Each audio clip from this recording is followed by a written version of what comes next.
What are we doing here? And where are we gonna go? It's like we just woke up one morning, and then it's welcome to the show.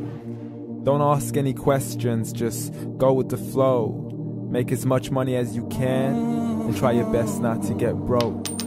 Copy everything you see on the TV, from the hairstyles to the clothes, and don't think too often, just do exactly as you're told. And if you ever get confused, then just turn towards the alcohol. You'll still hear your thoughts, then just turn up the radio as you learn to live a lifestyle of drugs, sex, and rock and roll.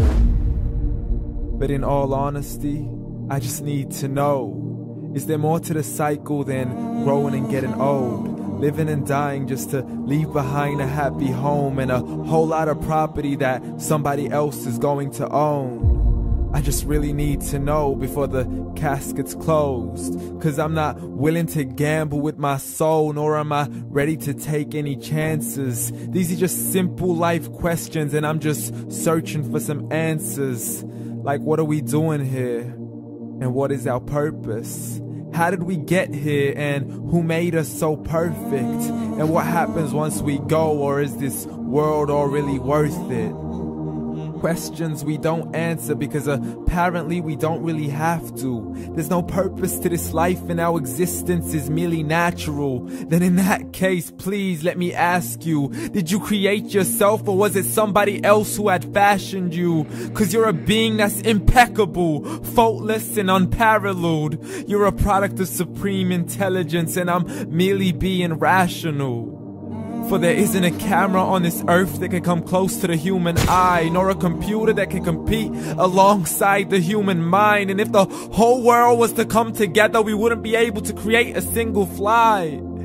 So many signs, yet we still deny. As science tries to justify that all this could come from none, when it's a simple sum. 0 plus 0 plus 0 cannot possibly ever give you 1. So from where did all this order come? For everything has its origins, a maker, a creator of its own. I mean, the only reason you're watching this video is because somebody had to press upload. So we can believe in the Big Bang, but I'd rather believe in He who caused it to explode. Allah, the creator of everything along with every single soul. The ever-living, the master, the only one who is in control. Unlike his creation, beyond our imagination. And no, he's not a man, nor does he have any partners in association. He's on his own. And no, he did not ever leave us alone. Just like every manufacturer, he left us with an instruction manual. The Quran and Islam, and I'm sorry to jump to conclusions, but it's the only one possible. The only definition of God is the one and only supreme being. It's logical, a book with 0 contradictions, with miracles that are both scientific and historical, all revealed over 1400 years ago. Like the detailed description of the human embryo. The descriptions of the human embryo in the Quran cannot be based on scientific knowledge in the 7th century. To the mountains as pegs holding firm the earth below, and the 2 seas that don't mix in a complete separate flow. To the planets in orbit, alternating night and day as they stay in flow. The expansion of the universe and the creation of everything from H2O. To the stories of the past and the preservation of Pharaoh. To identifying the lowest point in the land where Persia defeated Rome. The gushing fluid that created man in the glands between the ribs and the backbone. And not a word has changed, it's still the same. So please explain how all this was known over 1400 years ago. To a man who couldn't read or write as he would recite whatever the angels spoke.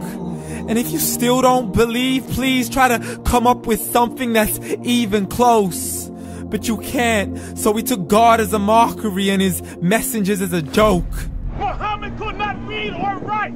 How's somebody who can't read or write gonna start a religion? Dismissed his scriptures as legends and tales of the ancient folk as we live life according to our whims, desires, and hopes. saying this life is the only home we will ever know. We will live then die, then simply turn to bones. YOLO! Correction, after the grass dies, the rain arrives and it regrows, and Allah promises to do the same thing to your very soul and bring you back from your very fingertips to your toes, as the all-seeing supreme being watches us so close, and we are surely being tested in our wealth, our health, and our self, and everything that we've been blessed with. So believe, for we will surely be resurrected and be brought back to our Lord and account for every single deed, as He hands us our books and orders us to read. From the bad to the good and everything in between. You yourself are sufficient for your own accountability, so don't be mad at me. You are the one who thought He wouldn't come back to me. I gave you a whole life long to search after me, but you were busy in all that which was temporary. So read, and glad tidings to all those who believed. And if you disbelieve, read. And don't let that day be the first day you find out what your life really means. Read.